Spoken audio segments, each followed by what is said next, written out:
త్వరగా సెట్ అవ్వాలి ఈ లైఫ్లో అంటే, నువ్వు తొందరగా నీ భవిష్యత్తులో, నీ లైఫ్లో, నీ పరిస్థితులన్నింటిలో నువ్వు డెవలప్ అవ్వాలంటే, నువ్వు త్వరగా నీ లైఫ్లో నువ్వు క్లిక్ అవ్వాలంటే, త్వరగా నీ లైఫ్లో నువ్వు సెట్ అవ్వాలంటే, నీ ఆశీర్వాదం నీ నుంచి దూరం కాకూడదంటే, నీ ఆశీర్వాదం నీ నుంచి ఎడబాయకూడదంటే, ధోనిను లోతుకు నడిపించాలి. ఏం చేయాలి చెప్పండి?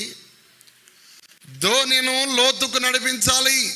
పై భక్తి కాదు, ఆరాటపడే భక్తి కాదు, అందరు చూసే భక్తి కాదు, షోయింగ్ భక్తి కాదు. ఆ భక్తి లోతుకు నడిచే భక్తి అవ్వాలి. నువ్వు చేస్తున్న భక్తి లోతునకు నడిచే భక్తి అవ్వాలి. నువ్వు చేస్తున్న భక్తి లోతుకునకు వెళ్తున్న భక్తి అయితే కలవరపడవు.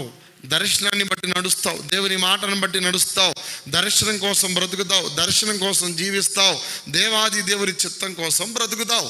నువ్వు సక్సెస్ కావాలంటే ఒట్టిగా రాదు, నువ్వు గెలపాలంటే ఒట్టిగా గెలవు. నీ జీవితం అనేక మందికి ఆదర్శంగా ఉండాలంటే ఒట్టిగా ఉండదు. చదువుకున్న వాక్య భాగంలో